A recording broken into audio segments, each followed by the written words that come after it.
walau karihal musyrikun. Asyhadu an la ilaha illallah wahdahu la syarikalah wa asyhadu anna sayyidana Muhammadan abduhu wa rasuluhu la nabiyya ba'dah. Allahumma shalli wa sallim wa barik ala sayyidina wa syafi'ina wa habibina wa maulana Muhammad wa ala alihi wa sahbihi ajma'in wa ba'du. Terima kasih Ustaz Azhar dan tim. Alhamdulillah kita dapat bertemu dan bermuajahah bersilaturahmi dalam forum virtual ini. Mudah-mudahan Allah Ta'ala memberikan kelancaran dan juga kemudahan, utamanya kepada tim Syiar Malam ya, dan juga kepada para hadirin sekalian. Eh, Sapaannya apa ini Ustadz Azhar kepada peserta kita ini? Mana tuh? Sapaannya apa biasanya? Oh, Sapa. Bapak Ibu jamaah sekalian, Ted, biasanya kita. Oh, jamaah aja ya. Hmm. Ya baik. Baik Bapak Ibu jamaah sekalian, peserta kajian ya rahmat Allah Ta'ala. Alhamdulillah, mudah-mudahan Allah Ta'ala memberikan keberkahan bagi kita semua yang hadir pada malam hari ini. Allah berikan keistiqomahan, kesehatan, kemudahan dalam segala urusan. Dan semoga kita diberikan kemudahan dan kekuatan dalam menjalankan syariat Allah Ta'ala, mentaati sunnah Nabi kita Sallallahu Alaihi Wasallam, dan juga dalam hal mendakwahkan dan memperjuangkan agama Allah hingga kita dijemput oleh Allah Ta'ala. Amin ya Rabbal Alamin. Untuk itu mari kita bacakan Fatihah, dan juga Fatihah ini kita hadiahkan kepada sonif atau penulis kitab yang menjadi rujukan kajian pada malam hari ini, kitab Asy-Syakhsiyah Al-Islamiyah Juz Awal, yakni Syekhuna Taqiyuddin An-Nabhani rahimahullahu taala. Ala hadiniah wa ila hadratin Nabi Mustafa Sayyidina Muhammad sallallahu alaihi wasallam. Al-Fatihah. A'udzu billahi minasyaitonir rajim. Bismillahirrahmanirrahim. Alhamdulillahi rabbil alamin arrahmanir rahim maliki yaumiddin. Iyyaka na'budu wa iyyaka nasta'in ihdinas siratal mustaqim siratal ladzina an'amta 'alaihim ghairil maghdubi 'alaihim waladdallin. Baik, hadirin jamaah rahimakumullah. Di sini sudah bergabung 8 ya. Kalau di luar saya dan Ustadz Azhar berarti ada berapa? 7, 8 ya, 8, 7 ya. 7 peserta ya. Ada Bu Eka, Bu Faiz, Bu Musdalifah, Bu Nadira, Pak Norman ya, Bu Sumaya, Bu Junia ya.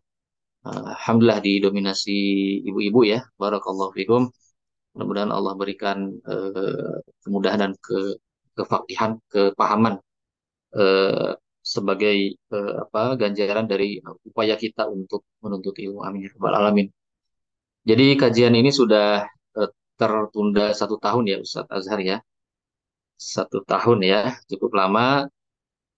Mudah-mudahan masih mengingat ya terakhir yang disampaikan Ustadz Kusnadi.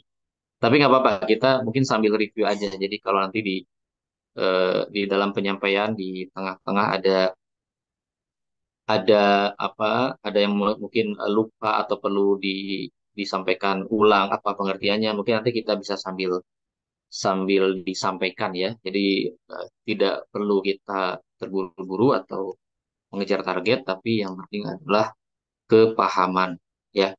Hadirin muliakan Allah. Jadi yang informasi sampai ke saya adalah kita melanjutkan di bab ulumul hadis ya, di dalam kitab Asy-Syakhsiyah Al-Islamiyah juz pertama ya.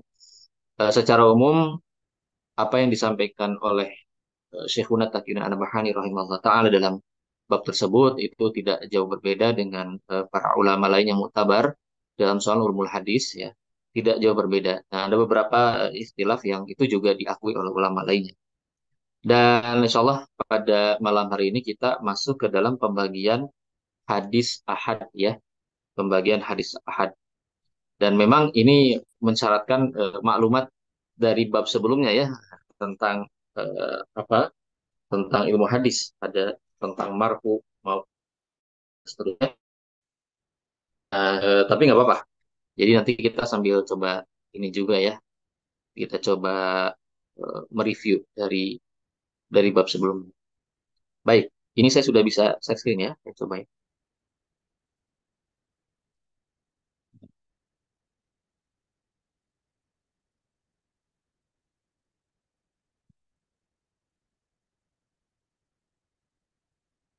Sebentar, saya coba share screen dulu. Oh ini dia. Hmm,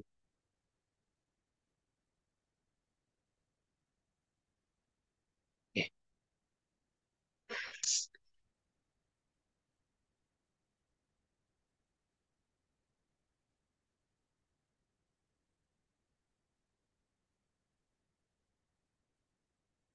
Nah, semoga sudah muncul. Sudah muncul Ustaz ya. Alhamdulillah, Ustaz.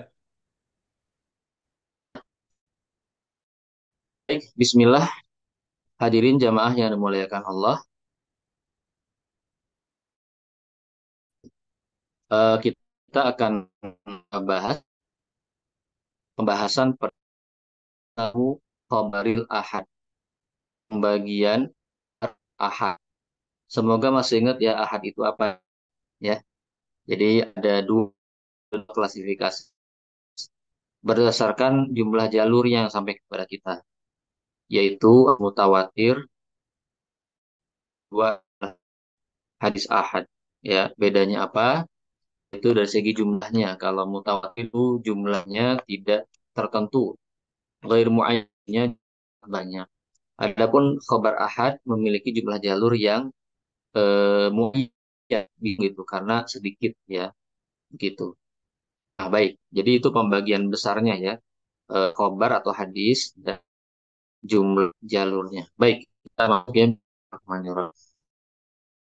Baik, aksamu khabaril ahad, pembagian khabar ahad hadis ahad.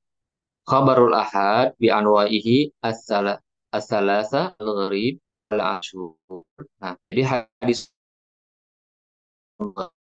aziz masyhur ya, sawaun kana marfu'an au mauqufan au maqtu'an. Baik itu mauquf maupun maqtu. Oke, ini istilah-istilah. Nah, lagi makna istilah itu. Hadirin jamaah dan ustaz kalau kecepatan tolong sampaikan aja, diingetin aja ya. Khawatir saya terlalu cepat menjelaskan. Baik. Jadi hadis ahad itu ya dari segi jumlah jalur gitu. Jadi hadis ahad itu kan jalurnya sedikit. Nah, yang sedikit itu ada tiga macam lagi. Ya, yaitu gharib, aziz dan masyhur gitu. Gharib, aziz, masyhur. Ya. Nah, eh, pembagian ini berdasarkan jumlah jalurnya. Nah, yang dimaksud dengan gharib ya, yaitu hadis ahad yang jalurnya itu hanya satu jalur. Itu namanya gharib ya. Nah, adapun aziz jalurnya adalah dua atau tiga jalur. Itu namanya aziz ya. Nah, adapun masyhur ya di atas tiga, artinya empat ke atas, tapi tidak sampai mutawatir gitu ya. Jadi ada gharib yang hanya satu jalur saja. Jadi hadis ahad itu, walaupun namanya ahad, itu tidak berarti hanya satu jalur. Bisa aja dua. Nah, kalau dua atau tiga jalur namanya aziz. Kemudian kalau lebih dari tiga, misalnya empat, lima, enam, ya, itu namanya masyhur. Tapi tidak sampai mutawatir. Karena kalau mutawatir itu banyak sekali itu jalur. Ada yang sampai 60, 70, gitu ya. Jadi kalau hanya 7 jalur, 6 jalur, itu masih disebut sebagai ahad, yaitu kategorinya adalah masyhur. Begitu ya. Nah, jadi eh, istilah gharib, aziz, masyhur itu adalah pengelompokan hadis ahad. Begitu. Nah, kemudian hadis ahad juga ada yang mau marfu, mauquf dan maktu. Nah, jadi kalau marfu, mauquf dan maktu itu klasifikasi berdasarkan penyandarannya, penyandaran hadisnya. Ini hadis disandarkan pada siapa? Kalau kepada Nabi Sallallahu Alaihi Wasallam, maka disebut marfu. Kalau penyandarannya kepada sahabat, maka disebut mauquf. Kalau penyandarannya kepada tabi'in, maka disebut maktu. Ya, baik. Saya izin bu ini ya, ke papan tulis ya. Saya coba gambarkan ke hadirin sekalian perihal dua klasifikasi tadi ya, yaitu Gharib Aziz Mas dan juga Maktu Mauquf, Marfu Maktu Mauquf ya. Nah, jadi ini udah muncul ya papan tulisnya. Nah, kalau Gharib ya, Gharib itu hanya ada satu jalur. Jadi kalau kita ilustrasikan rawi itu lingkaran seperti ini ya. Nah, lingkaran seperti ini. Nah, oke. Jadi kan hadis itu kan ada matannya. Mudah-mudahan masih ingat ya. Maaf, ada sanadnya maksud saya. Apa sanad itu? Sanad itu adalah rangkaian rawi. Jadi kalau yang bulat-bulat ini simbol daripada rawi ya. Jadi ini adalah rawi, ini rawi, ya atasnya juga rawi dan seterusnya. Nah, kalau dia hanya ada satu jalur begitu sampai ke atas sampai kemana? Ya sampai kepada ujung dari sanad, yaitu sahabat ya. Jadi kalau kita tulis di sini tabi'in gitu, nah maka ini adalah sahabat ya, sahabat. Nah, di atas sahabat siapa? Nah, tentu saja di atas sahabat adalah Rasulullah Shallallahu Alaihi Wasallam. Saya gambarkan dengan panah hijau ya, karena panah hijau ini panah yang langsung dari sahabat kepada Rasul Shallallahu Alaihi Wasallam. Baik. Nah, kalau hanya ada satu jalur seperti ini, ya hanya satu jalur seperti ini, tidak ada jalur yang lain, ya maka ini disebut dengan gharib, gharib, ya ini namanya gharib. Nah, mohon maaf ya. Nah, saya hapus. Oke. Eh, nah, kalau Aziz seperti apa? Nah, Aziz itu eh, ada dua jalur gitu. Nah, yang dimaksud dua jalur itu gimana sih? Yang dimaksud dua jalur itu di setiap tingkatan level ya atau tobakot namanya itu minimal dua dua jalur itu dua dua periwayat dua rawi ya. Maka sejak di level paling ujung pun yaitu di level paling atas ya itu sahabat itu dua orang sahabat gitu. Udah pasti dua orang sahabat ya seperti itu. Nah ke bawahnya bisa dua bisa banyak gitu ya, tapi minimal memang di setiap tabaqat itu dua minimal, nggak mungkin satu. Kalau satu jadinya gorib ya. Jadi saya ilustrasikan seperti ini. Misalnya ini rawi rawi rawi gitu kan, ini sahabat ya. Mohon maaf yang tidak sengaja kecoret saya hapus ya. Oke. Kemudian aduh ini kemiring ya, saya gambar ulang. Nah, oke. Jadi baik. Nah, jadi saya kemudian misalnya gambarkan seperti ini, ya gambarkan seperti ini. Nah, sini ya. Maaf.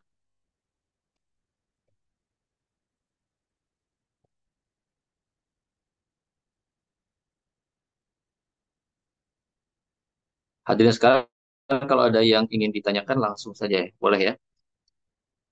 Oke, jadi seperti ini. Ini dari bawah ke atas. Jadi ingat sanad itu yang namanya pangkal sanad atau awal sanad itu dari si penulis hadis. Misalnya Imam Bukhari atau Imam Muslim. Nah, Imam Bukhari dapat dari siapa? Dari gurunya. Nah, itulah awal sanad. Atau bahkan ya beliau sendiri adalah awal sanad gitu. Nah, berarti ujungnya siapa? Ujungnya adalah level sahabat. Ya, nah, ini ya. Saya coba kasih batas garis biar kelihatan levelnya. Jadi level paling atas itu sahabat.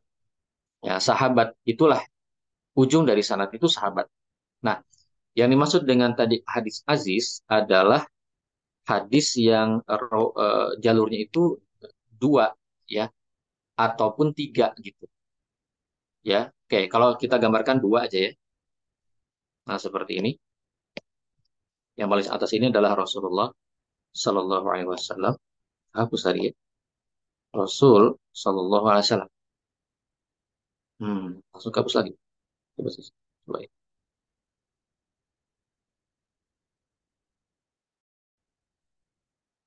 Nah, oke. Rasul Shallallahu Alaihi Wasallam. Paling atas ya. Nah, jadi kalau ada dua jalur seperti ini, kelihatan ya. Nah, maka yang seperti ini disebutnya adalah aziz, ya. Ini namanya aziz. Dua atau tiga jalur. Namanya aziz. Oke. Jadi ada, ya ini contohnya dua jalur lah ya.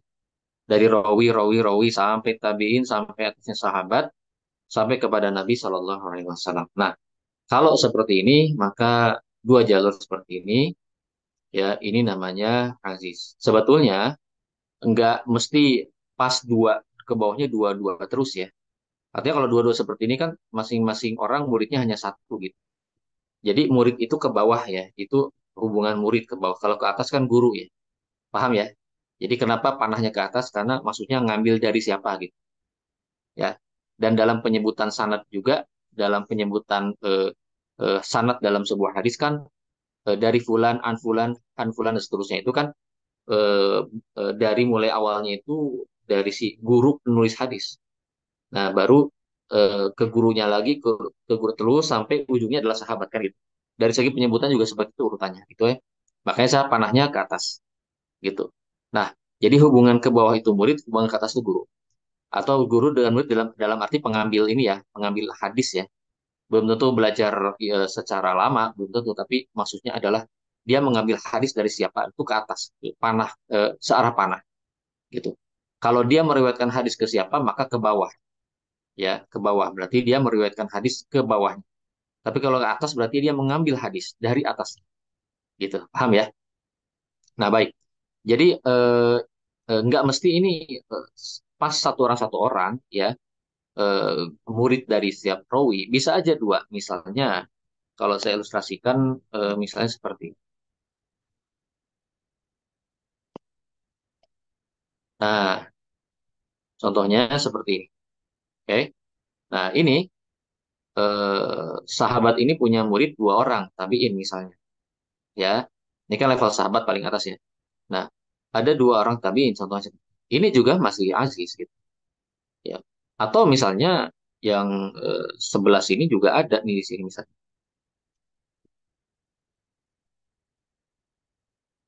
Misalnya di sini ada.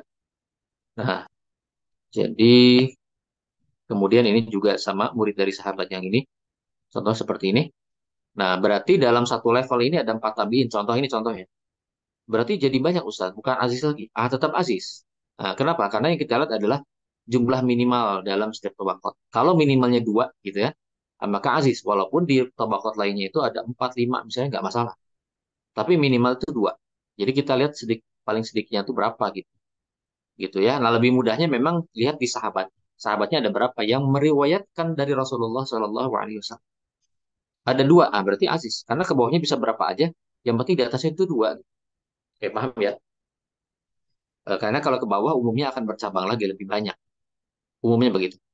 Baik, ini Aziz. Nah, kalau yang satu lagi yang apa namanya masyhur ya, itu jalurnya lebih banyak ya, bisa tiga atau empat gitu. Supaya singkat, saya langsung gambarkan dengan panah aja ya. Nah, jadi kalau dari segi hubungan apa orang apa siapa mengambil dari siapa sudah terbayang di sini ya. Tapi saya coba ringkas untuk contoh masyhur ini dengan panah ya. Langsung aja panah seperti ini ya. Nah, misalkan ini garis sanatnya anggap ya ini ya rawi-rawinya udah ada seperti itu. Kemudian nah seperti ini. Jadi dua, tiga, empat.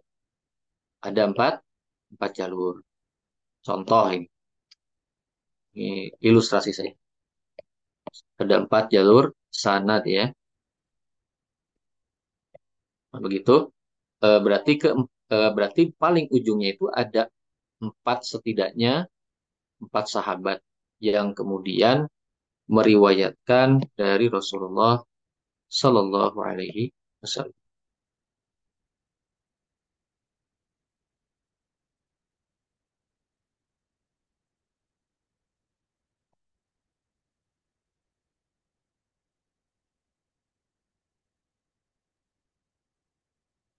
Nah, begitu ya. Nah, baik.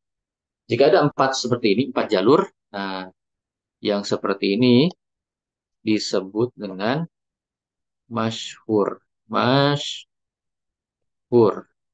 ya, namanya masyhur. Nah, tiga ini, yaitu gharib, aziz, masyhur, ini tiga-tiganya namanya hadis ahad, gitu. Ini empat ini kan minimal ya, bisa lima, tujuh, bisa 10, gitu kan. Nah, yang penting tidak mutawatir dia. Nah, kalau mutawatir itu, nah, saya kasih ilustrasi nih. Kalau mutawatir itu seperti apa? Mutawatir itu, misalnya di sini ini Rasulullah Shallallahu Alaihi Wasallam.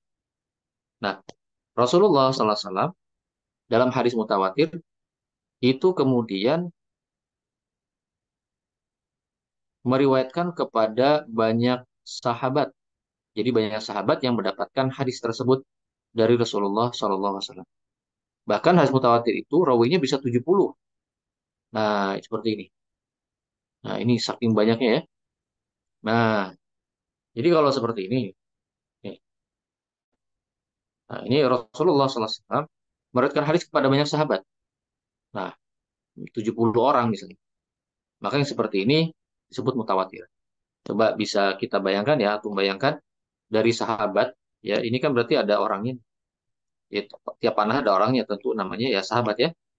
Nah, dari sahabat kan meriwayatkan lagi ke bawahnya. Nah, bisa jadi ke bawahnya itu satu orang, ya, bisa jadi dua orang gitu ya. Bisa jadi pula tiga orang dan seterusnya gitu.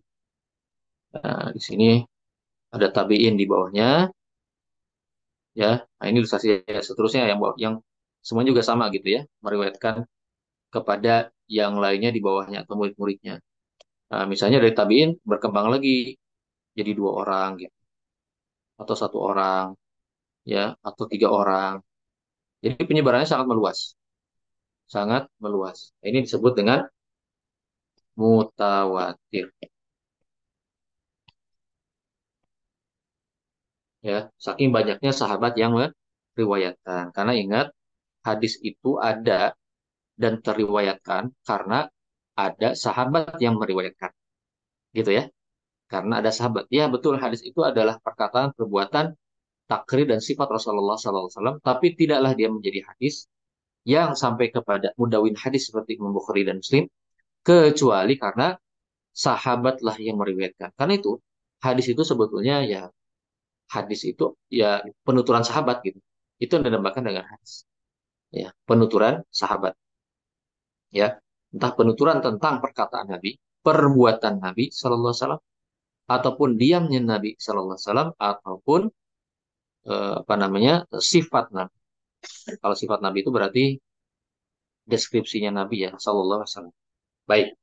Nah, ini dalam rangka review ya tentang hadis ahad yang terdiri atas gharib, aziz, dan masyhur. Sekarang beralih tadi ada istilah lain, perihal penyandaran ya.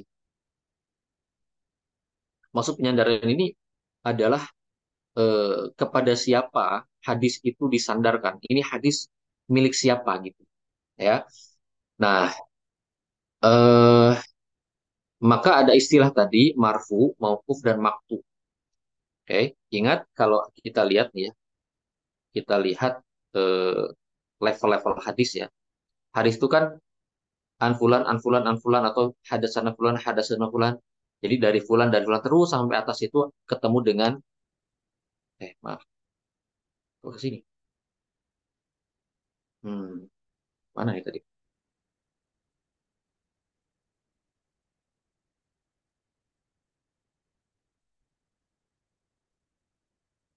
Oke, sebentar. Saya buat terlempar ya.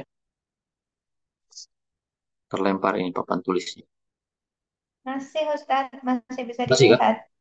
Oh iya, Masih. malah saya nggak bisa lihat. Kemana tadi? Coba saya ini dulu ya. Bentar.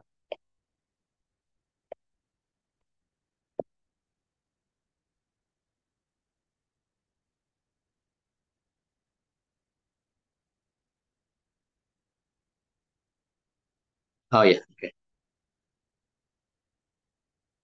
Nah, jadi kalau kita lihat ya, bahwa hadis ini kalau ditelusuri terus ke atas, maka kita akan bertemu dengan tabi'in, kemudian di atasnya adalah sahabat, dan baru di atasnya itu ujungnya yaitu Rasulullah Shallallahu Alaihi Wasallam. Oke, nah baik. Sebelum bicara apa itu mauquf, marfu dan maktu, terlebih dahulu kita ingat-ingat lagi bahwa ada yang namanya sanad dan ada yang namanya matan. Oke, ada sanad, ada matan, dan ada rawi gitu. Baik, ada yang bisa menyebutkan nggak secara ringkas aja penjelasan apa bedanya sanad, matan dan rawi? Ya, silakan ada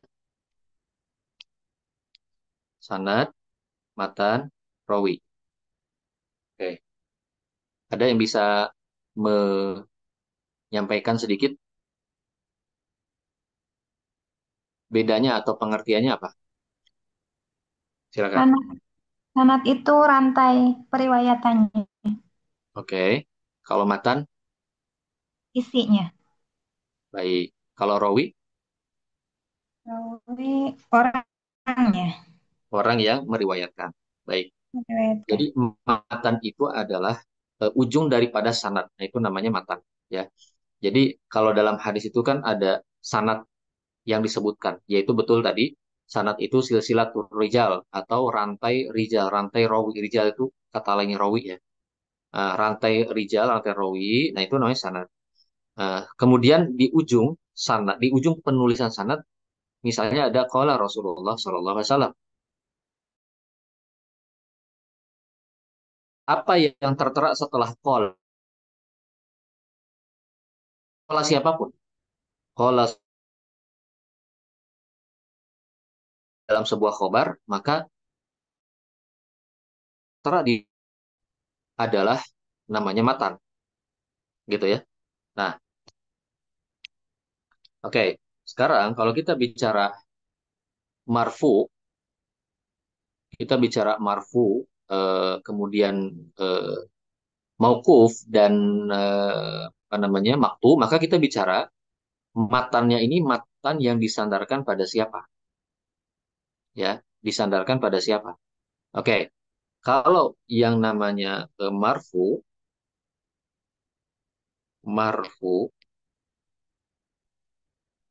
itu artinya adalah eh, perkataan,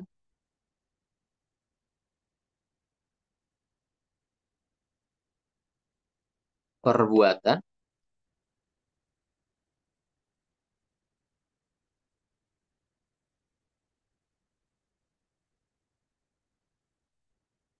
kemudian takrir. Takrir itu persetujuan Rasulullah Shallallahu Alaihi Wasallam lewat diamnya beliau ya, itu namanya takrir.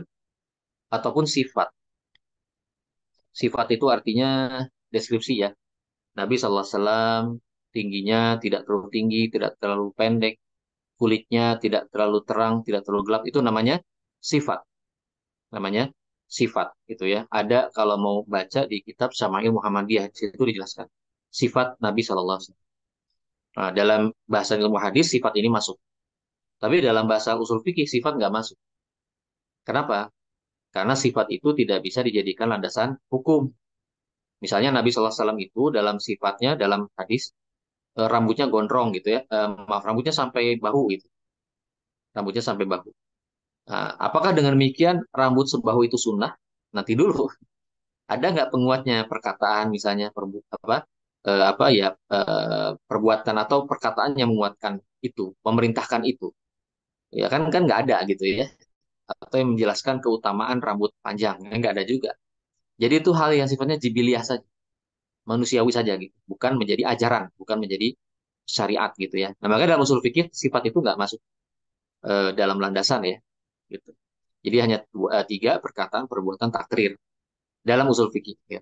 Tapi dalam ilmu hadis ya, kalau ilmu hadis berbicara tentang hadis ya semuanya masuk. Nah, jadi marfu itu perkataan, perbuatan, dan sifat siapa? Disandarkan pada siapa? Nah, itu pertanyaan. Disandarkan kepada Rasulullah Shallallahu Alaihi Wasallam.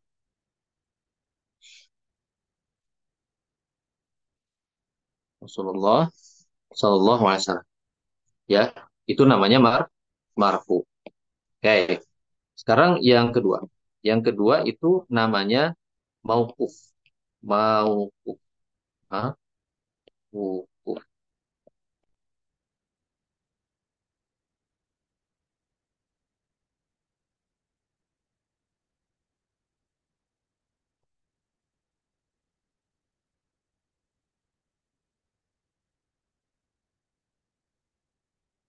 Nah, kalau mauquf ini ya, mauquf ini adalah perkataan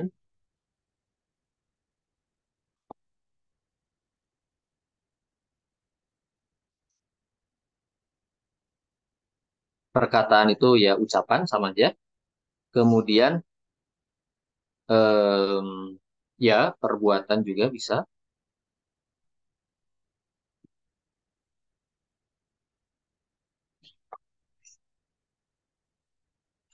Nah, sebetulnya di dalam kita itu pembahasan di bab sebelumnya ya, hal itu. Ya, perkataan dan perbuatan. Ya. Tapi perkataan perbuatan siapa? Nah, itu perkataan perbuatan yang disandarkan sahabat, kepada sahabat. Loh, kenapa Ustaz hanya perkataan perbuatan, sedangkan takdir dan sifat tidak? Ya, karena yang menjadi riwayat sahabat itu hanya perkataan dan perbuatan. Kalau maksudnya gini sebenarnya ya, memang mauquf itu tidak bisa dijadikan landasan hukum dalam usul fikih begitu, ya. Tapi perkataan sahabat dan perbuatan itu bisa dijadikan semacam pendapat sahabat atau mazhab sahabat, ya. Jadi ada yang namanya mazhab sahabat, yaitu perkataan sahabat tentang satu hukum. Nah, itu namanya mazhab sahabat. Nah, yang dijadikan mazhab sahabat itu, jadi bukan dalil ya, mazhab itu bukan dalil, tapi pendapat. Kalau dalil itu kan harus hadis atau disandarkan kepada Rasulullah SAW atau marfu. Nah, adapun perkataan sahabat, yaitu mauquf ini bukan bukan dalil, tapi bisa dianggap sebagai mazhab atau pendapat. Nah, pendapat sahabat itu sebatas perkataan dan perbuatan saja. Kalau takrirnya tidak jadi pendapat. Jadi kalau sahabat diam itu bukan pendapat, bukan bukan mazhab, apalagi sifatnya. Yang dianggap sebagai pandangan sahabat adalah perkataan sahabat ataupun perbuatan sahabat. Baik, itu namanya mauquf. Ya. Nah, yang ketiga adalah apa yang dinamakan dengan maktu. Ini kita jadi lebih banyak mereview nggak apa-apa ya, supaya enak ke depannya karena landasan knowledge-nya kita kuatin dulu. Oke. Jadi kalau maktu itu juga sama perkataan atau ucapan ya, perkataan dan perbuatan. Ustadz Azhar ini saya sampai jam berapa ya? Jam 9, Tan. Jam 9. Oh, Oke, iya. nggak keras lagi ya. Satu lagi, Ya, Ustaz, saya belum sebelum masuk ke disambung, Ustaz. ya, Nah, kalau mauquf itu berkaitan dengan diamnya sahabat nggak masuk, Ustaz.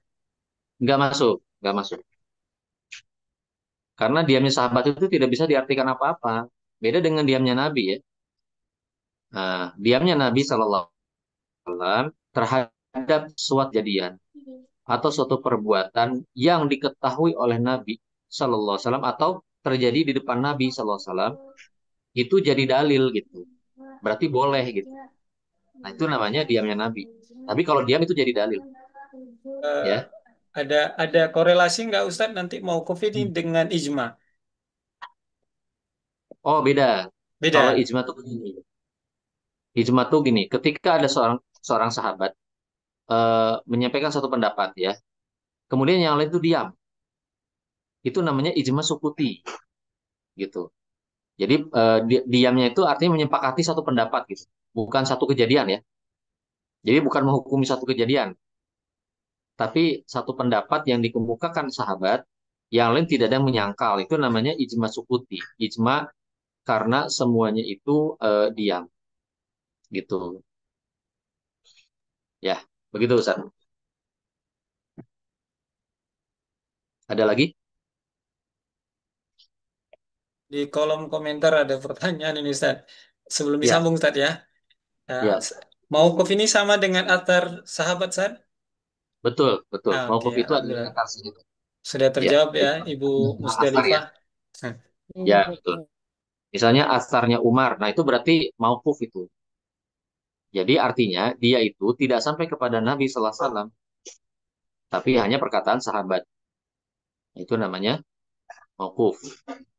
Contohnya gini ya. Contohnya dalam mungkin kita sering mendengar ya eh, hadis tentang bukan hadis ya, khobar tentang ru'yatul hilal yang menjadi hujah bagi mazhab yang menganut matla ya, ikhtilaful matla atau perbedaan gitu kan. Nah, itu kan seorang sahabat pulang dari Syam dan dia mendapati bahwa eh, antara Syam dengan Hijaz memulai Ramadan dengan hari yang berbeda kan gitu. Sahabat ini kemudian bertemu dengan Ibnu Umar dan bertanya tentang waktu mulainya Ramadan yang ternyata berbeda. Maka hadis namanya hadis Quraib ya. Itu sahabat namanya Quraib. Maka Quraib pun bertanya kepada Ibnu Umar ya, atau Ibnu Abbas ya, saya lupa. Ibnu Abbas ya, Ibnu Abbas. Bertanya pada Ibnu Abbas, wahai Ibnu Abbas, kenapa kalian di Hijaz di Madinah tidak ikut saja ru'yatnya Muawiyah? Karena waktu itu ya kekhalifahan Muawiyah ya, dan Muawiyah berkedudukan di Syam gitu. Kenapa aku tidak ikut ru'yatnya Muawiyah saja? Artinya samakan dengan hari di Syam. Kenapa kok berbeda? Artinya melihat bulannya itu masing-masing gitu ya. Bisa melihat bulan di Hijaz lihat bulan sehingga berbeda hari. Maka kemudian kata Ibnu Abbas, hakada, jadi seperti inilah Rasulullah Sallallahu Alaihi Wasallam mengajarkan kami. Seperti inilah Rasulullah Sallallahu Alaihi Wasallam mengajarkan kami begitu. Nah, perkataan itu perkataan yang keluar dari Ibnu Abbas ya, bukan langsung kepada Rasulullah Sallallahu Alaihi Wasallam. Nah itu, nah itu yang disebut dengan mau. Walaupun ketika lafaznya itu begini Nabi Sallallahu Alaihi Wasallam mengajarkan, nah itu ada yang disebut marfu hukman. Gitu. Jadi marfu secara hukum, tapi hadisnya mau. Jadi itu agak naik sedikit gitu. Nah, cuman dalam tiga mazhab yang lain, tetap hadis ini nggak bisa dipakai ya sebagai pembenaran istilahul matali. Tetap yang dikuatkan adalah wihdatul matali, jadi kesatuan matla di seluruh dunia. Berdasarkan dalil lain yang lebih kuat daripada hadis tersebut. Karena hadis tersebut itu mauquf gitu kan. Nah, tapi kalau disandingkan, dikomparasikan dengan dalil lain, ternyata lebih lebih kuat dalil yang menguatkan apa namanya wahdatul matali ya, kesatuan matla sehingga apa yang disebut dengan ru'yat global itu gitu. Nah, baik. Jadi itu ya. Oke, ada lagi. Jadi betul itu namanya asar betul dalam istilah kita yang sering kita dengar. Nah, baik. Jadi marfu maupun makfu ini bukan soal sanad ya. Bukan soal sanad, tapi soal penyandaran matan. Matanya disandarkan pada siapa? Jadi misalnya ini marfu, marfu ya. Bisa aja sanadnya tersambung. sanadnya tersambung sampai kepada Rasulullah Shallallahu Alaihi Wasallam.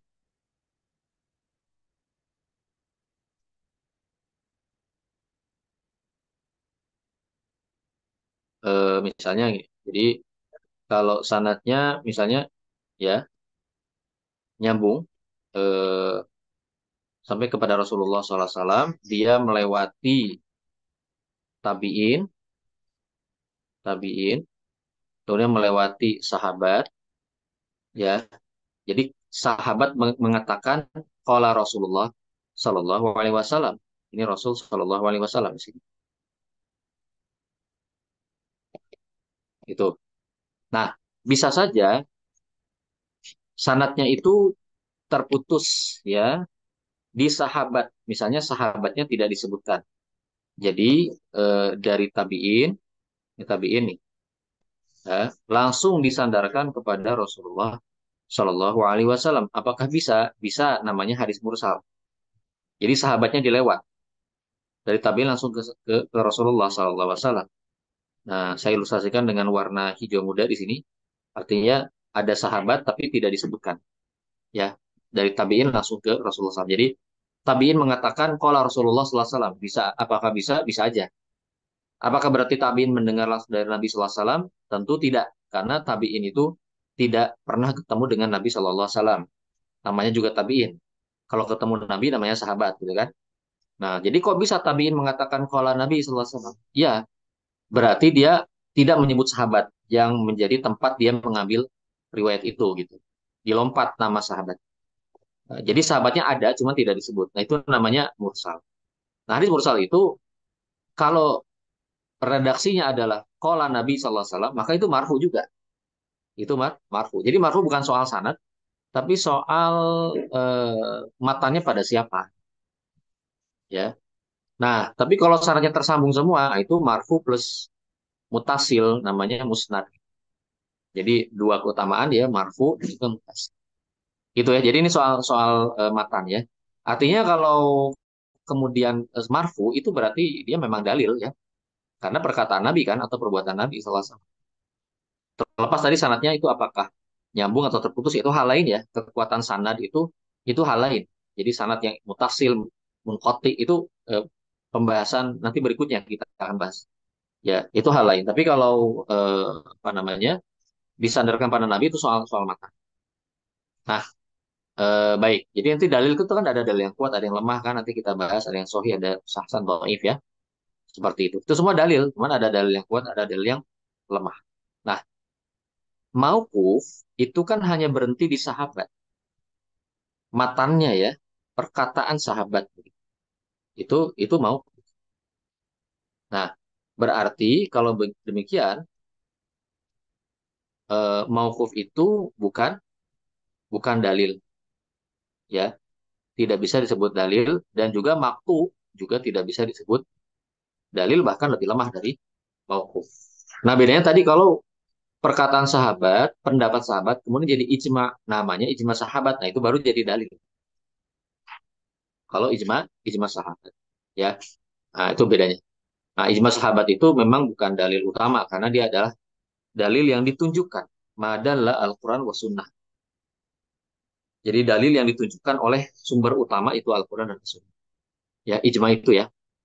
Nah, baik. Jadi itu marfu, mauquf dan maqtu. Kita kembali ke PDF tadi, tapi sebelum itu apakah ada pertanyaan?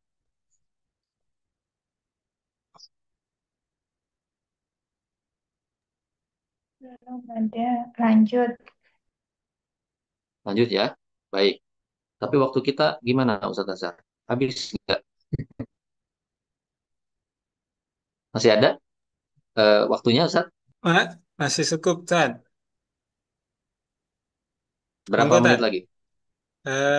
Sekitar Ya 10 menit baik. lagi, Tan. Oke baik. Baik. Jadi itu sekilas sekilas ya. Agak mertil nggak apa-apa. Supaya recall lagi ya. Jadi pembagian hadis ahad itu. Jadi dari segi jalurnya, dari segi matannya sampai kepada siapa, maka ada marfu, mauquf dan maqtu. Oke, sekarang yang berikutnya. Jadi klasifikasi hadis ahad itu banyak. berdasarkan jumlah, berdasarkan matanya disandarkan pada siapa, dan yang berikutnya adalah berdasarkan diterima atau tidaknya atau kekuatannya. Atau dalam bahasa Arab min haitsu qabulihi au adami qabulihi. Jadi dari segi diterima atau tidak diterima, gitu ya. Artinya kekuatannya berarti kan, gitu. Jadi semakin kuat kan semakin diterima, semakin lemah semakin tidak diterima.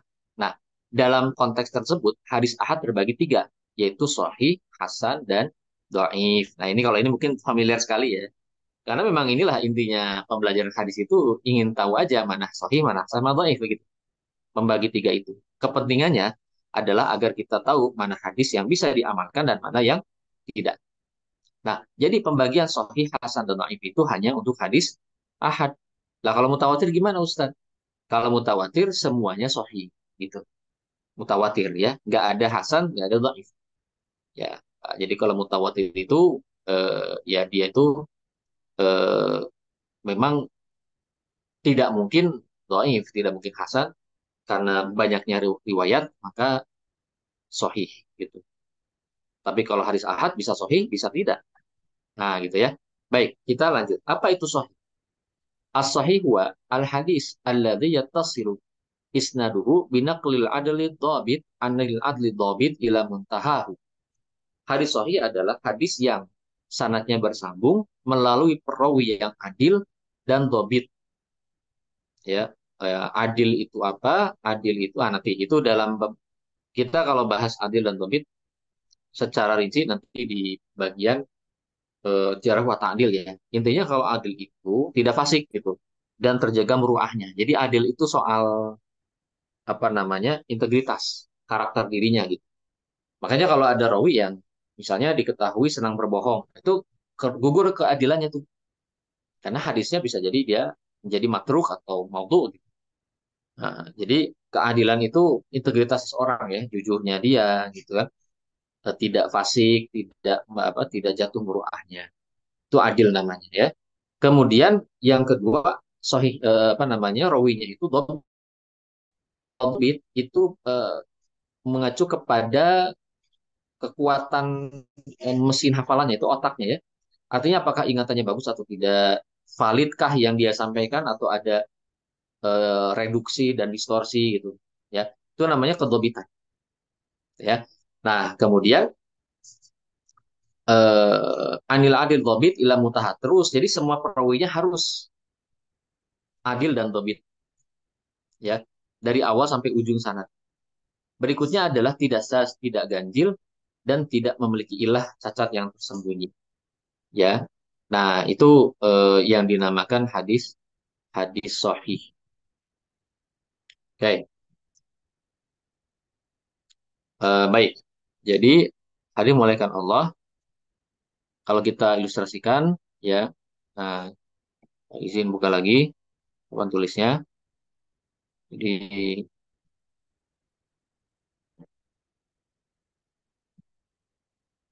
kalau kita ilustrasikan hadis sahih ini, jadi kalau dimulai dari oke, ini papan tulisnya masih luas, nah, oke. Nah, dimulai dari bawah gitu ya, dari mudawin hadis. Jadi ini mudawin dari bawah lah, dari pangkal sanad. Nah, kemudian ke atas lagi, terus gitu. Nah, ini nyambung semua. Nah, ini nyambung semua. Jadi tidak terputus ya, semuanya nyambung.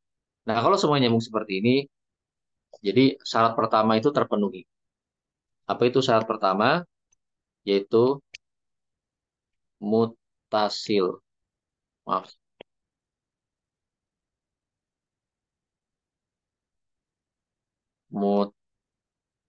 mutasil atau disebut juga itisolu, itisolus sanad. Apa artinya? Artinya sanadnya tersambung, nggak putus. Dari awal sampai akhir tuh rawinya ada gitu, tidak terputus. Kemudian yang kedua dan yang ketiga ya, itu masalah rawi atau periwayat ya. Rawinya adil dan rawinya juga dobit. Oke. Nah, rawi yang mana yang harus adil dan dobit? Semua rawinya dalam semua tingkatan. Jadi rawi pertama ini adil, dobit gitu ya. Rawi kedua juga harus adil, dobit. Nah, semuanya, semua rawi sampai atas itu adil dan dobit. Ada satu saja rawi yang tidak adil atau tidak dobit, maka hadisnya tidak menjadi sahih. Ya, hadisnya tidak menjadi sahih, gugur kesahihan. Walaupun yang lainnya adil dobit semua. Hanya satu aja dalam rangkaian ini tidak adil misalnya atau tidak dobit, gugur itu hadisnya. Gitu. Ya, kok bisa demikian? Ya karena kita ini kan hadis itu kan berita ya. Berita itu kan melalui jalur gitu. Jadi walaupun misalnya kita mendengar berita dari orang yang jujur banget, tapi teman kita itu yang jujur dapat berita dari orang yang suka bohong. Jadi walaupun teman kita jujur, tapi orang sebelumnya yang menjadi tempat dia ngambil cerita itu atau berita itu tukang bohong, ya berarti kita ragukan juga kan hadis yang sampai pada kita atau kabar berita yang sampai pada kita. Begitu. Nah, nah itulah kenapa eh, apa ketika ada salah satu rawi yang tidak rawi, tidak adil, tidak lebih, maka gugur ya. Nah itu. Dan kemudian yang keempat dan kelima adalah soal sanadnya, ya. Soal sanadnya. Yaitu apa? Sanadnya tidak ada syait,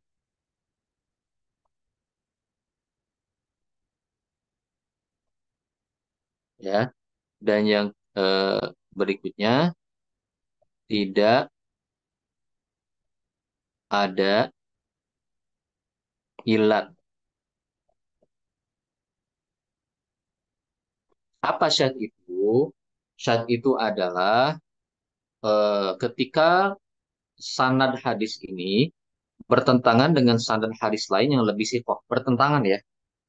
Jadi kalau sejalan mah bukan syad namanya. Kalau sejalan tuh berarti saling menguatkan. Tapi kalau bertentangan itu namanya syad. Nah, maka kesohihannya itu dipertanyakan. Jadi gugur ya. Gitu. Yang kelima, tidak ada ilat. Apa itu ilat? Ilat itu cacat yang tersembunyi. Cacat tersembunyi itu cacat yang kalau sekilas itu nggak kelihatan cacat. Gitu. Ketika diteliti, maka ada cacat di dalamnya. Ya. Nah, ini penjelasannya panjang sebetulnya. Di antara contohnya adalah tadlis. Tadlis ya atau mursal khofi ya. Mursal khofi itu ya ada eh, gugurnya di sahabat tapi tidak ketahuan. Jadi sebenarnya ilat ini dan syad nanti kita bahas secara detail di ini ya di kesempatan yang lain ya. Intinya mah ilat itu cacat tersembunyi lah gitu. Jadi sebetulnya secara zahir itu kayak kayak kayak sohih gitu ya. Rawinya adil, dobit seterusnya. Ketika teliti itu ternyata ada cacat yang tersembunyi. Nah, cacat itu apa aja sih? Nanti kita bahas dalam hadis dhaif ya.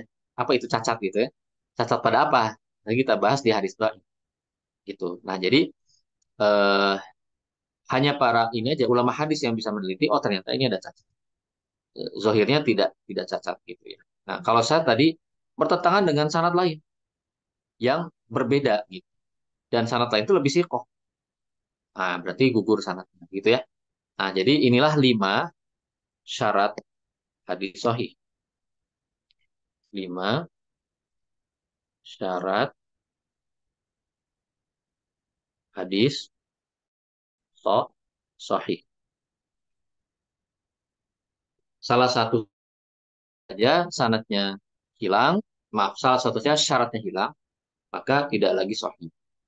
Nah, kalau Hasan, Bapak Ibu rahmatullah taala, kalau Hasan itu tidak jauh berbeda dengan sahih, hanya bedanya di nomor 3. Nah, ini nanti bedanya. Rawinya itu agak lebih ringan kedobitannya. Maksudnya apa? Lebih lemah sedikit aja, nggak banyak lemahnya, lebih lemah sedikit daripada sahih. Dari segi kedobitan. Kalau adil harus adil. Jadi hasan itu masih bisa diterima hadisnya. Kenapa? Karena dia kelemahannya cuma nomor tiga aja. Dobitannya itu bukan tidak dobit tapi lebih ringan kalau dobitannya. Nah itu hasanan. Gitu ya. Maka sahih ini dekat bersaudara itu. Makanya sahih dan hasan itu dua-duanya diterima sebagai hujah, sebagai hujah ya. Gitu. Beda halnya nanti dengan dhaif. Nah, nanti ya kita akan jelaskan apa itu dhaif. Baik, saya kira pengantarnya itu ya, insya Allah. Supaya tidak terlalu banyak juga. Nanti kita insya Allah bahas materi berikutnya di pertemuan yang akan datang. Mungkin sebelah sini ada yang ingin ditanyakan, silakan saya kembalikan kepada Ustadz Azhar. Wallahu a'lam bishawab. Ya, Masya Allah. Ya, ini cukup detail ya Bapak Ibu dan terilustrasi, tergambar detail buat kita. Ya, saya kira juga familiar mungkin sebahagian istilah-istilahnya dan dengan diagram tadi, dengan ilustrasi tadi cukup menjederhanakan buat kita. Mungkin yang baru pertama sekali eh, mengenal ilmu hadis ya. Mudah-mudahan ini juga membantu kita. Ya, ini sebelum dibuka udah ada yang mau bertanya lagi nih Ustaz. Ya, kembali kami ingatkan buat Bapak Ibu yang ingin berdiskusi atau bertanya terkait dengan tema atau diskusi yang disampaikan tadi disampaikan oleh Ustaz. Silakan buat Bapak Ibu kami berikan kesempatan kalau ada yang ingin kirim pertanyaan melalui kolom komentar boleh kembali kita buka. Dan insya Allah kita maksimalkan nanti sampai jam 21.30 kalaupun tidak ada lagi pertanyaan. Dan ini sudah ada. Ya silakan Ibu Faiz, monggo silakan Bu. Oke, jazakumullah khair. Sebelumnya jazakumullah khair Ustaz. Tadi ilmunya Masya Allah. Ngapunten kita ini apa ya istilahnya baru begitu karena juga tidak berbasic dari pesantren gitu kalau saya pribadi. Jadi memang ya masih butuh banyak belajar.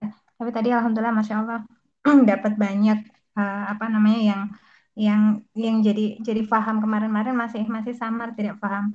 Kemudian yang saya tanyakan Ustadz eh, setelah tadi diberi apa skema seperti itu lewat penjelasan panjenengan jadi tergambar begitu ya bahwa tidak mudah begitu untuk mengklasifikasikan karena kan kemudian aspek yang diteliti ternyata banyak begitu ya. Tidak hanya rantai periwayatannya juga personality satu persatu rawinya. Nah, yang mungkin butuh di apa ya diberikan gambaran ke kita itu ulama hadis itu eh, dalam mengkategorikan gitu apa namanya bahwa ini masuk apa masuk mana. Nah, ini kan menilai orang itu kan eh, ya bisa jadi subjektif gitu. Jadi ini cerdas enggak begitu, ini terpercaya tidak. Nah, ini eh, toolsnya itu apa begitu? Apa ya istilahnya ya? Ini pakai pakai indikator apa begitu untuk mengassessment orang? Oke. Ya mungkin itu sengapunten kalau pertanyaannya agak ini banget. Oke. Oke, jazakallah khair. Iya, baik. Ini langsung dijawab ya Ustadz Azhar ya. Hmm. Iya, monggo Tad. Ya, baik. Barakallahu fikum. Bu, Bu siapa tadi bertanya? Bu Faiz ya. Bu Faiz. Jadi apa indikatornya? Indikatornya adalah testimoni, Bu Faiz. Jadi ulama hadis dulu itu ketika melakukan verifikasi ya, perihal profil seorang rawi. Nah, aktivitas verifikasi namanya jarah wa ta'dil. Jarah wa ta'dil ya. Jadi kalau jarah itu berarti mengungkap kejelekannya gitu.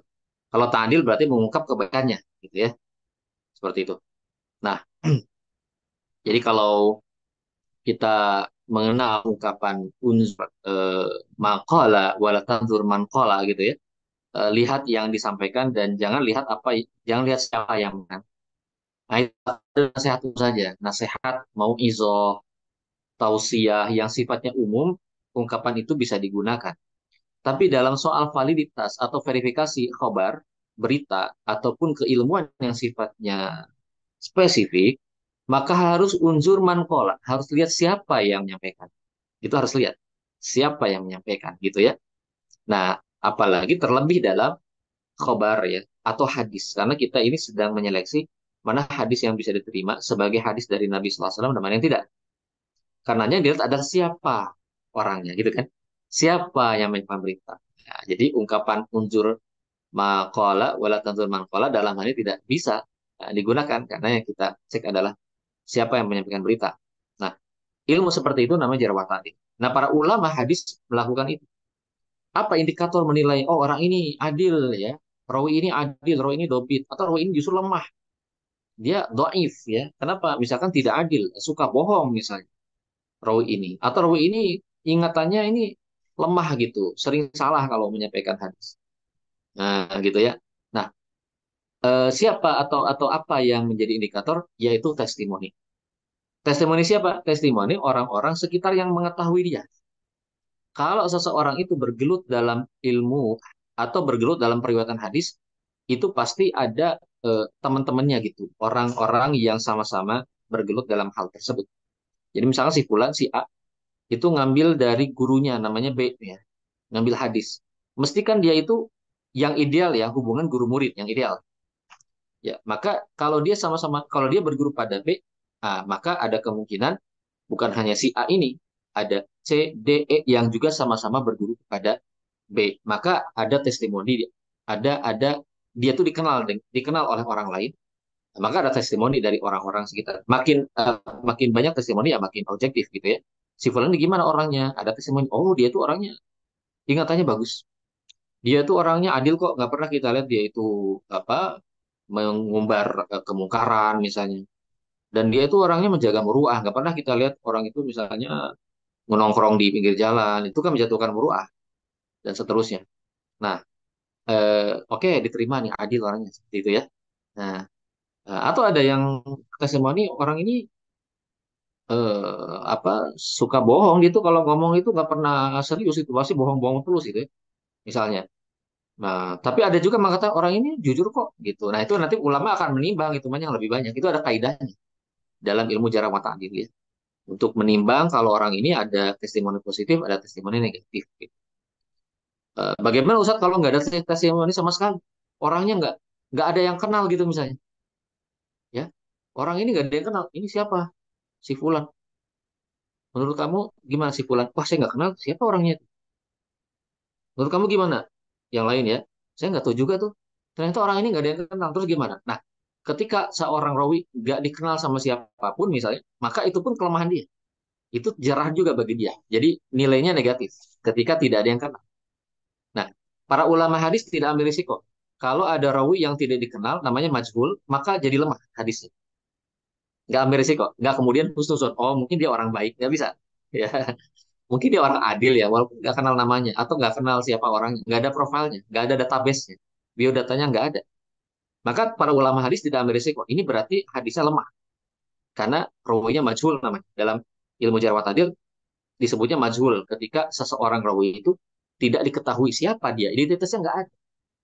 Nah, jadi dianggapnya hilang itu rantainya. Kalau rantainya hilang berarti kan putus ya. Maka bisa menjadi faktor yang mendoifkan sebuah hadis. Begitu ya. Jadi apa indikatornya? Nah, itu lewat apa cara metode mungkin maksudnya metode asesmennya tadi. Metode asesmennya adalah lewat testimoni. Wallahu a'lam. Iya Ustaz, jazakallah khair. Ya. Iya. Iya, kami silakan kembali buat Bapak Ibu yang ingin bertanya. Nih, mudah-mudahan kita masih cukup banyak nih waktunya. Setidaknya ada kurang lebih 15 menit lagi nih sebelum kita closing. Eh, Gini, Sat, mungkin untuk kesempatan kedua ini saya ingin konfirmasi terkait dengan pemanfaatan dalil, Ustaz. Ya, mungkin Ya. sebagian kita terkait dengan hadis mauquf, Ustaz. Jadi sempat Ya. Ustaz sampaikan. Nah, lantas bagaimana pengamalan mauquf ini, Ustaz, terkait dengan keseharian kita atau dalam beragama kita? Apakah dia memiliki standar sendiri atau syarat sendiri sehingga dia bisa diterima dalilnya. Contoh kasus seperti yang tadi Ustadz sampaikan berkaitan dengan eh, hilal ya, hilal yang ada di Sam dengan yang ada di satu daerah tadi yang Ustadz simpulkan atau yang saya sampaikan. Nah, ini gimana penggunaan dalil hadis mauquf dengan kita saat ini? Padahal satu sisi mungkin eh, ada hadis juga yang sampai ke Rasul tadi, yang masyhur. Kemudian ada yang hadis yaitu sampai kepada hanya tabiin saja. Eh, Penyandarannya ya Ustaz ya, kepada Ya, tabiin. Nah, ini gimana pengamalannya Ustaz? Saya juga baru dapat maklumat tadi, setidaknya tadi ada tambahan tentang dengan hadis yang dia itu memang disandarkan hanya berhenti sampai ke tabiin. Nah, ini mohon penjelasan Ustaz. ya. Baik. Jadi perihal mauquf ya, Syekh Taqiyuddin Nabhani dalam kitab ini itu menyatakan bahwa mauquf itu yaitu hadis yang hanya sampai atau disandarkan pada sahabat itu tidak bisa dijadikan hujah karena hujah itu harus perkataan Nabi ataupun perbuatan Nabi ya Shallallahu Alaihi Wasallam berdasarkan firman Allah wa ma atakumur rasulu fakhudhuhu wa ma nahakum anhu fantahu. Jadi apa yang diberikan Rasul kepadamu maka terimalah dan apa yang Allah larang, apa yang Rasul larang bagimu maka tinggalkanlah. Jadi yang menjadi ukuran atau dalil itu adalah Nabi Shallallahu Alaihi Wasallam. Adapun yang disandarkan pada sahabat tidak bisa dijadikan dalil, tidak bisa dijadikan hujah.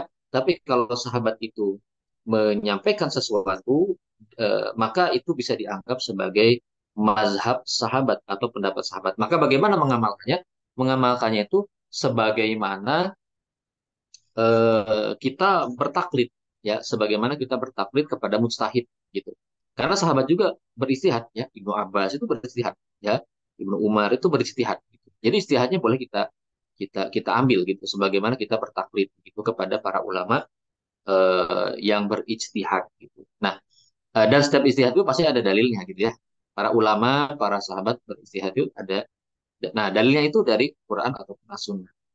Mazhab sahabat bukan dalil. Makanya kalau mazhab sahabat itu, jadi kalau namanya hujah itu dalil. Jadi yang dimaksud bahwa hadis mauquf itu tidak bisa dijadikan hujah. Maksudnya hadis mauquf tidak bisa dijadikan dalil, gitu ya. Tapi dijadikan mazhab pendapat, ya pendapat sahabat, mazhab sahabat itu bisa, gitu seperti itu. Nah, jadi seperti itu.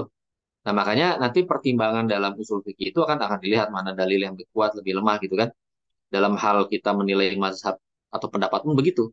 Jadi dalam kaidah kita me- sebagai ini ya, sebagai mutabi ya, sebagai mukolid mutabi ya, gitu ya. Jadi kita bisa menilai mana pendapat yang dalilnya kuat, mana pendapat yang dalilnya lemah, atau mana pendapat yang dalilnya kuat, mana pendapat yang dalilnya lebih kuat, kan gitu. Jadi kita kita bertaklid pada pendapat itu bukan berarti pendapatnya jadi hujah, bukan.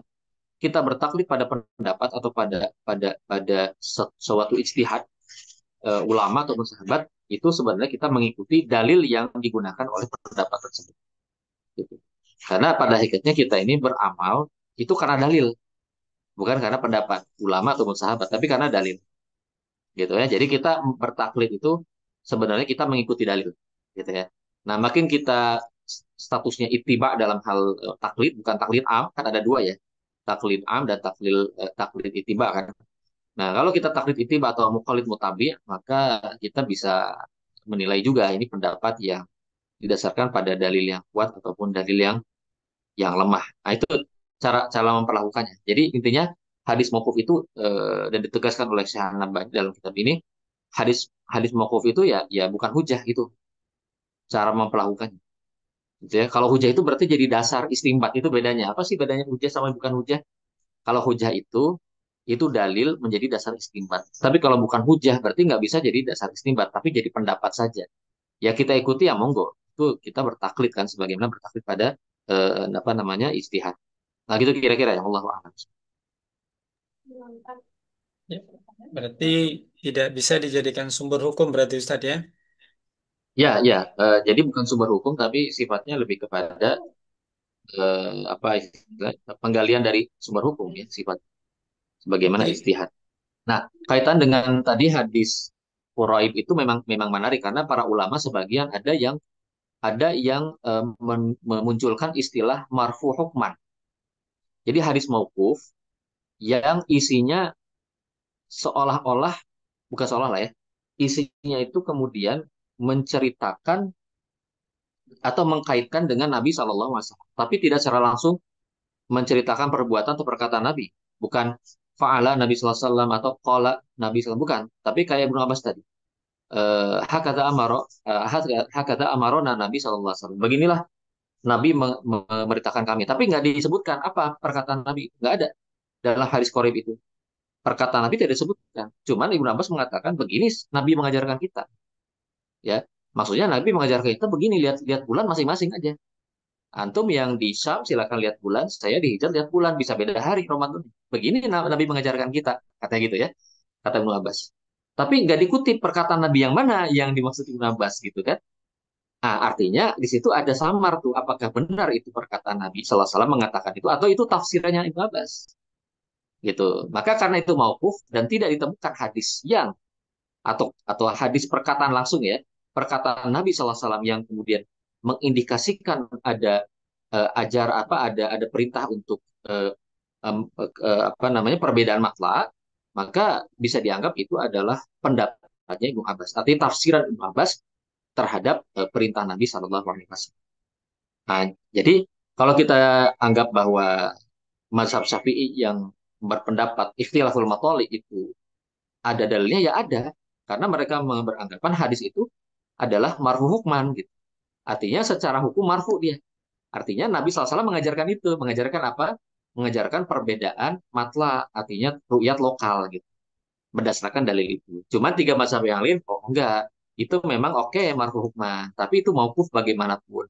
Dan juga lagi pula dalil-dalil lain itu menunjukkan kepada kesatuan matla, gitu ya, baik dari Quran dan hadis itu menandakan pada kesatuan matla, artinya umat Islam itu bersatu dalam ru'yah, ru'yatul hilal gitu. Wallahu a'lam bishawab. Gitu, Ustaz. ya, Alhamdulillah, syukran Ustaz. Ini ada pertanyaan lagi, Ustaz? Ya, Masih? Oke, Alhamdulillah. Dari Ibu Musdalifah atau Mbak Musdalifah. Batas minimal banyaknya perawi mutawatir yang diambil oleh Syekh Taqiyuddin. Nah, ini ada keterangannya, Ustaz? ya. Batas mutawatir itu disebutkan ya kalau dalam dalam bab mutawatir yang disampaikan oleh Syekh An-Nabhani itu tidak disebutkan minimalnya. Kalau dalam kitab lain itu menyebutkan misalnya 10 gitu ya, batasnya antara mutawatir dan tidak mutawatir. Antara mutawatir dan ahad itu batasnya di angka 10 gitu. Ada yang mengatakan seperti itu. Tapi di dalam namanya di dalam kitab Saksiyah ini tidak disebutkan. Karena begini, mutawatir itu nggak ada yang cuma 10 gitu. 11. Mutawatir itu 70, 60 gitu. Makanya hadis mutawatir itu nggak banyak, hanya sedikit. Hanya sedikit mutawatir. Dan ketika disebut mutawatir itu memang banyak sekali yang jumlahnya. 70 misalnya, atau 60. Banyak nih. Nah, maka kenapa kemudian tidak kemudian dianggap ada batasnya? Karena hadis yang masih ahad itu memang juga nggak nyampe belasan puluhan. Jadi hadis itu entah memang sangat sedikit, hanya ya jalurnya misalnya di bawah 10 gitu, atau dia banyak sekali ya 70 60. Nah, kalau banyak sekalian itu namanya mutawatir. Nah, jadi kenapa mutawatir itu disebut ghair muayyan? Karena memang tidak bisa disebut batasnya, minimal berapa, maksimal berapa. Pokoknya banyak gitu, ya. Ketika hadis disebut banyak jalurnya, itu namanya mutawatir gitu. Nah, yang ahad itu memang memang bisa dihitung jari gitu, yang ahad. Maksudnya jumlah jalurnya ya. Entah dia gharib cuma satu jalur atau aziz dua tiga jalur atau masyhur ya di atas atau empat ke atas ya, empat ke atas itu masyhur. Maka dikatakan masyhur itu selama tidak mutawatir itu aja. Selama tidak dianggap banyak itu namanya masyhur. Tidak dianggap banyak banget ya. Mutawatir itu banyak banget, banyak sekali ya.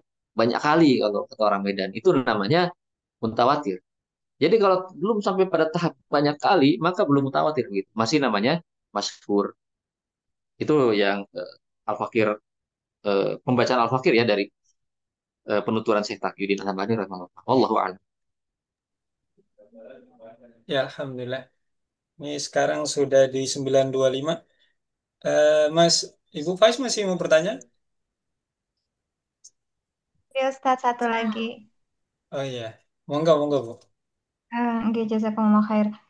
Gini Ustadz, beberapa era yang lalu itu kan sempat ramai polemik tentang hadis ahad.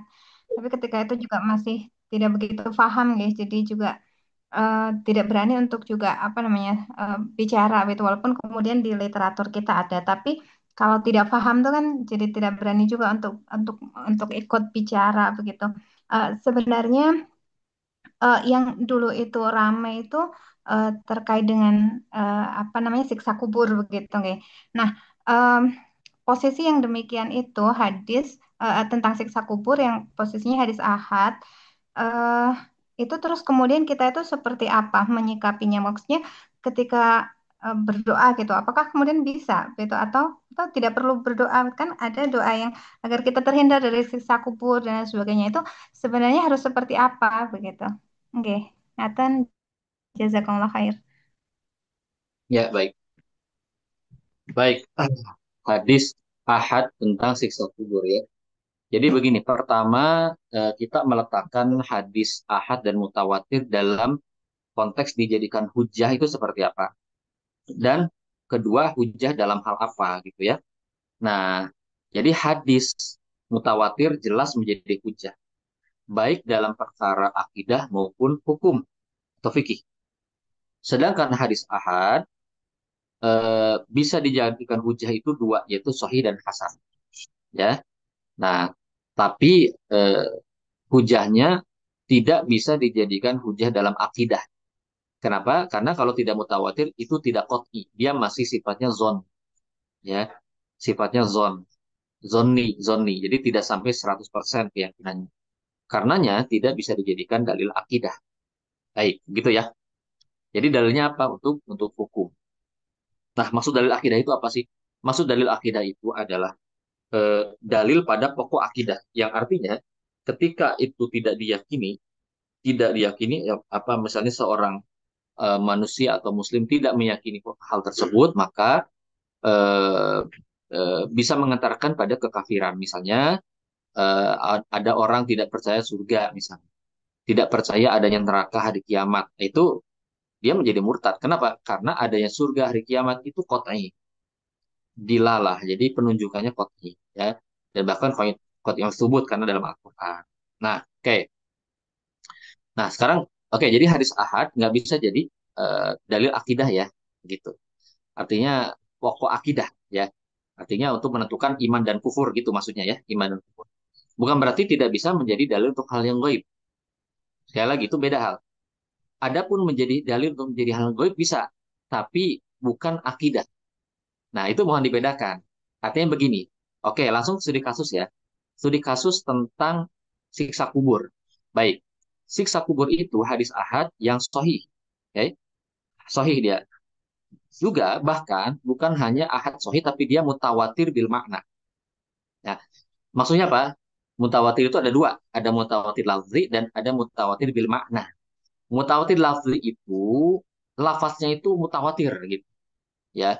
Lafaznya itu mutawatir, jadi memang itu hadis mutawatir beneran gitu. Kalau mutawatir makna itu lafaznya beda-beda, sebetulnya hadisnya ahad sih. Cuman ada kesamaan aja. Jadi sama-sama bicara menyinggung siksa kubur, tapi lafaznya beda-beda. Makanya dia hadis ahad tapi banyak gitu. Bukan gini, maksudnya gini. Dia hadis ahad tapi yang menyerempet atau menyinggung siksa kubur itu cukup banyak gitu. Yang menandakan ke arah sana. Makanya orang mengatakan mutawatir bil ma'na. Sebagian orang ya, wallahu a'lam. Dalam hal ini saya lagi tidak membahas secara khusus ya. Tapi oke, kita kita kembali pada itu hadis ahad yang sahih. Sekarang kalau siksa kubur itu ada dalam hadis ahad dan dia sahih, kemudian penyikapan kita bagaimana kan itu pertanyaannya. Nah, hadis ahad dan sahih itu harus kita terima sebagai sebagai dalil, nggak boleh tolak. Artinya sebagai dalil kita terima kan, nggak boleh ditolak. Maka isinya pun tidak boleh kita kita jadikan sebagai apa kita kita ingkari. Maksudnya kita ingkari itu gini, kita tolak isinya, matanya. Ya, karena ada hadis ahad tentang siksa kubur, kemudian kita bilang oh siksa kubur itu nggak ada. Oh nggak bisa gitu. Kenapa? Karena hadisnya sahih, ya kan? Nah, sama dengan coba dicek apa status hadis summa takunu khilafatan ala minhajin nubuwah. Apakah mutawatir ya? Ya tentu tidak. Itu hadis ahad juga, tapi sahih. Karenanya kita meyakini bahwa nanti akan ada khilaf ala minhajin nubuwah berdasarkan hadis itu. Padahal hadisnya ahad, kan mutawatir, gitu ya. Tapi begini, konsekuensi dari hadisnya ahad, hadisnya itu ahad, berarti kan tidak bisa dijadikan akidah. Berarti kalaupun ada yang mengingkari, misalnya ada yang mengingkari, maka kita tidak bisa mengkafirkan orang itu. Misalnya ada orang, saya tuh mengingkari siksa kubur. Pertama, orang itu berarti menolak hadis, dan itu nggak boleh harusnya. Tapi kita nggak boleh mengkafirkan dia. Karena menolak hadis ahad itu tidak berakibat kekufuran. Walaupun sebetulnya tidak boleh kita menolak hadis ahad. Tapi tidak bolehnya tidak sampai kepada kekufuran. Beda dengan menolak hadis mutawatir atau menolak ayat Quran, gitu ya. Jadi menolak mengingkari adanya surga neraka ya kafir, dia murtad. Karena itu qot'i gitu. Tapi menolak siksa kubur dia tidak murtad. Ya, dia tidak murtad gitu kan karena bukan masuk ke dalam akidah, dalil akidah gitu. Nah, jadi singkatnya gimana kita menyikapi hadis ahad tentang siksa kubur ya, kita tidak bisa menjadikannya akidah karena tidak sampai derajat mutawatir lafzi, tapi juga tidak bisa menolak karena itu hadisnya sahih. Jadi gimana? Jadi kita membenarkan adanya siksa kubur ya tanpa menjadikannya ke dalam akidah gitu ya. Nah, jadi derajatnya mas zoni ya. Kalau akidah itu harus yakin ya. Kalau zoni dugaan kuat kan gitu ya. Jadi dugaan kuat gitu. Jadi kalau dugaan kuat itu berarti kita bukan menolak tapi membenarkan. Cuman membenarkannya tidak sampai pada derajat keyakinan seperti halnya akidah gitu. Nah, makanya kalau tadi pertanyaan boleh nggak kita berdoa supaya dilindungi dari siksa kubur? Ya boleh, boleh. Nah, karena apa? Karena berdoa itu tataran amal ya, tataran amal, tataran syariat, gitu ya. Nah, jadi bukan berarti menjadikan siksa kubur itu bagian dari akidah, tidak. Tapi berdoa untuk sesuatu yang memang disebut dalam dalil ada, gitu. Nggak bisa kita buang. Karena gini, al aslu dalam hal dalil itu harus digunakan dalam arti wajib diamalkan. Artinya apa? Tidak boleh dibuang. Apalagi dalilnya sahih, itu nggak boleh dibuang. Tidak boleh dibuang dalil sahih. Dalil doaif nggak boleh jadi hujah. Tapi dalil sahih dan hasan nggak boleh dibuang. Maka kalau dia bicara sisa kubur, ya kita membenarkan, gitu ya. Jadi kita berdoa kepada Allah agar dilindungi dari sisa kubur. Kita berdoa kepada Allah agar mendapatkan nikmat kubur, gitu boleh. Gitu. Ya wallahu a'lam bishawab. Gitu ya Iya, Bu Faiz Ustaz. ya. Oke, insya Allah jelas. Oke, jazakumullah khair. Ya, Alhamdulillah Ustaz. Ini pertemuan perdana banyak pertanyaan ini Ustaz. Jadi kita cukupkan dulu Ustaz ya. Ini udah Baik Ustaz. 9.33. Nanti buat Bapak Ibu yang ingin berpartisipasi kembali, insya Allah kita akan beri kesempatan di pertemuan yang akan datang. Kira-kira ada yang ingin disampaikan Ustaz sebagai closing statement? Ya, nggak ada sih Ustaz ya. Mudah-mudahan apa yang tadi kita bahas bisa dipahami. Mohon ya kita sama-sama saling menguatkan lah ya agar istiqomah dalam kegiatan thalabul ilmi ini, dan utamanya kita mohon kepada Allah ya agar dikuatkan. Saya tidak punya daya upaya selain bisa menyampaikan apa yang saya tahu ya dari ilmu yang sedikit ini. Namun halnya kepahaman dan juga ya kita mendapatkan faedah itu murni karena Allah yang mengizinkan. Jadi kita banyak berdoa kepada Allah agar kita senantiasa Allah bukakan pintu kepahaman. Allahu a'lam bishawab. Assalamualaikum warahmatullahi wabarakatuh.